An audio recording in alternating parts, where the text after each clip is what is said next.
भोला था तो ड्राइवर, लेकिन पैसे कमाने का कोई भी मौका वो छोड़ता नहीं था, क्योंकि वो लालची था। ऐसे ही एक दिन काम हो जाने के बाद भी भोला शहर की एक शादी में रुका हुआ था। यहाँ रहूंगा तो कोई ना कोई तो कहेगा कहीं ना कहीं जाने को। जब वो मुझसे आकर ये कहेंगे तो मैं उन्हें पैसे ज्यादा बता दूंगा। इसी बहाने थोड़े और पैसे कमा लूंगा। इसी चक्कर से भोला शादी में देर रात तक रुका रहा, जिससे उसे घर जाने में देरी हो गई। चलो, अब तो लगता नहीं है कि कोई काम बचा है। अब घर चलता हूँ यहाँ से। भोला अपनी गाड़ी निकालता है और घर की तरफ चल देता है।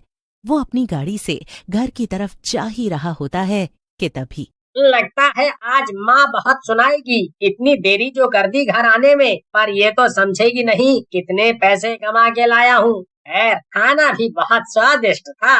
महीने में 2-3 शादियाँ ऐसी ही मिल जाए तो कितना अच्छा जीवन चले।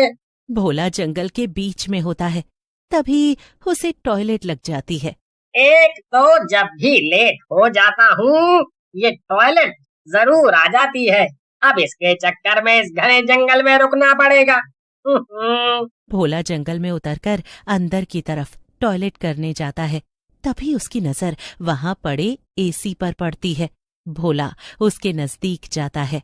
ये क्या चीज रखी हुई है, वो भी जंगल के बीचों बीच। भोला खुद से बात करते हुए उस चीज के पास पहुँचता है तो देखता है कि वो तो एक एसी है।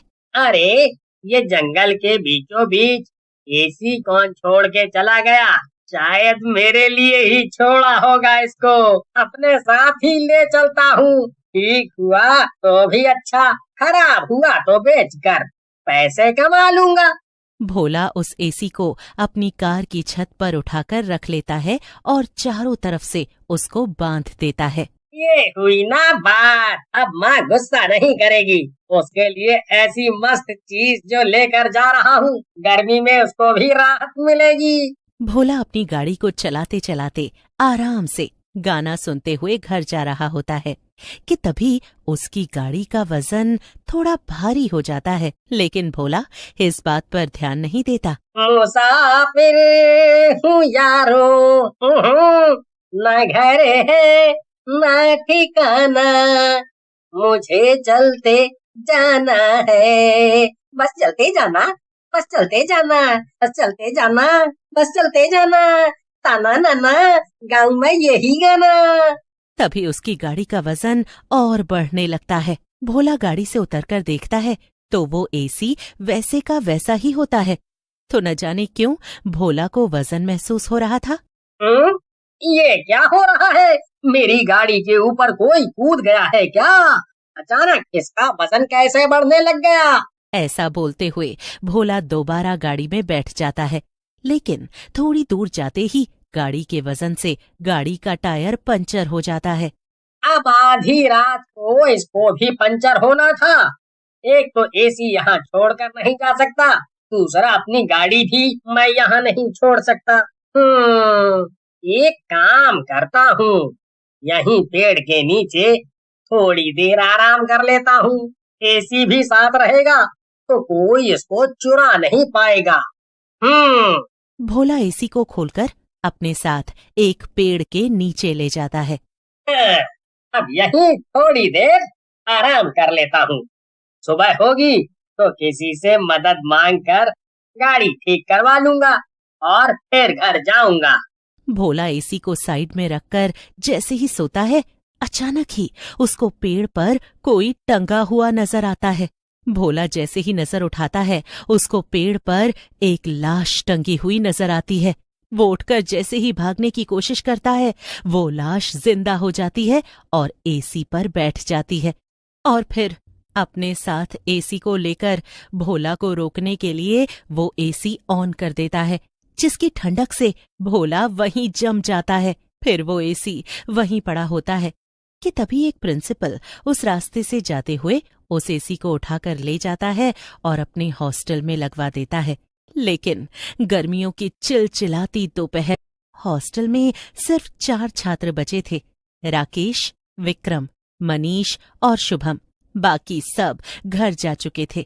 इन चारों ने तीसरी मंजिल के पुराने बंद पड़े कमरों में से एक को साफ किया था, क्योंकि उसमें एक पुराना एयर कंडीशनर लगा था जो कभी कभी अपने आप चलने लगता था। कमरे में हल्की ठंडक थी। सब सो चुके थे सिवाय मनीष के। अचानक एसी अपने आप चल पड़ा, बिना बिजली के। बिजली पूरे हॉस्टल में गई हुई थी। मनीष ने आंखें खोलकर देखा, एसी की लाइटें जल रही थीं और उससे एक ठंडी धुंध निकल रही थी। धीरे धीरे एसी की ठंडी हवा कमरे में धुआं बनकर फैलने लगी और उस धुएं में एक चेहरा उभरा, डरावनी आंखें, धीमी फुसफुसाहट। ये अब मेरा कमरा है। भूत! भूत! क्या हो रहा है? ये धुआं, ये ठंडक, बिजली भी तो नहीं है। जिसने मेरा रिमोट उठाया उसे चैन नहीं मिलेगा। आई, वो रिमोट तो राकेश ने उठा के फेंक दिया था ना। लेकिन मैंने फेंका कहाँ था? मैंने तो अपने पास ही रखा था। अब तुम सब यहीं रहोगे, हमेशा के लिए, ठंड में जमे हुए। तभी राकेश की जेब से रिमोट अपने आप बाहर निकला और हवा में तैरने लगा, और इसी के साथ उन चारों की मौत हो जाती है। सुबह उनके रूम में एक आदमी सफाई करने जाता है, लेकिन सुबह से उनका दरवाजा नहीं खुला होता और नीचे से धुआं आ रहा होता है। दरवाजा खोलो बच्चों, मुझे सफाई करनी है। दरवाजा तोड़ दिया जाता है तो सब देखते हैं कि वो चारों मरे हुए हैं। ऐसा देखकर सब लोग समझते हैं जरूर इनकी लड़ाई हुई होगी आपस में। तभी गुस्से में सबने एक दूसरे को मार दिया। बच्चे अपनी नादानी में मारे गए हैं। लेकिन अब लोगों को उस हॉस्टल में डर लगने लगता है, इसीलिए वो हॉस्टल बंद हो जाता है।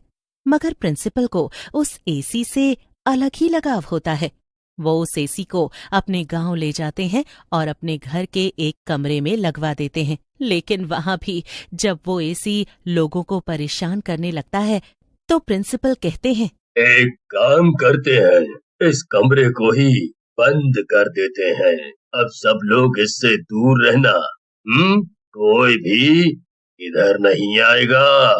प्रिंसिपल की बात सुनकर वहां के लोग उस एसी से दूर रहने लगते हैं और जैसे तैसे उस कमरे को एसी के साथ बंद कर देते हैं। लेकिन ऐसे ही एक बार गर्मी की छुट्टियों में प्रिंसिपल का पोता विवेक अपने दादा दादी के गांव आता है। अब उस बात को बहुत साल हो चुके होते हैं। इतनी शांति है यहाँ, हम पहले क्यों नहीं आते थे माँ यहाँ? क्योंकि बेटा दादा दादी हमसे मिलने आ जाते थे, इसलिए। लेकिन एक अजीब बात उसको समझ नहीं आ रही थी। उस पुराने घर के एक कमरे में एक पुराना एसी लगा था जो कभी चलता नहीं था, फिर भी सब उससे दूर रहते थे। बेटा वो एसी नहीं, वो भूत वाला एसी है। जब भी वो चलता है कुछ न कुछ बुरा जरूर होता है। तुम्हारे दादाजी इसको ले तो आए, लेकिन अब कोई वहां नहीं जाता। विवेक ने हंसते हुए बात टाल दी, लेकिन उसकी जिज्ञासा बढ़ गई थी। उस रात सबके सो जाने के बाद वो चुपके से उस कमरे में गया। उसने स्विच ऑन कर दिया। एसी अचानक चालू हो गया। कमरे की लाइट टिमटिमाने लगी। विवेक डर गया। उसने स्विच बंद करने की कोशिश की, लेकिन एसी की आवाज तेज होती गई। विवेक ने पीछे मुड़कर देखा। तुम कौन हो? यहाँ कैसे आए? मैं इस एसी में ही रहता हूँ। जिसने इसे चलाया अब वो भी ठंड में जमेगा। विवेक चिल्लाया और जोर से दरवाजा खटखटाने लगा। घर वाले जाग गए और दरवाजा तोड़कर विवेक को बाहर निकाला। और जैसे ही दरवाजा टूटा, कमरा ठंड से जम चुका था और एसी अपने आप बंद हो गया। विवेक को बचा लिया गया, लेकिन उस दिन से किसी ने उस कमरे की ओर फिर से रुख नहीं किया। अब गांव में बच्चे उसे एसी वाला भूत कहते हैं और हर कोई इस बारे में जानता है।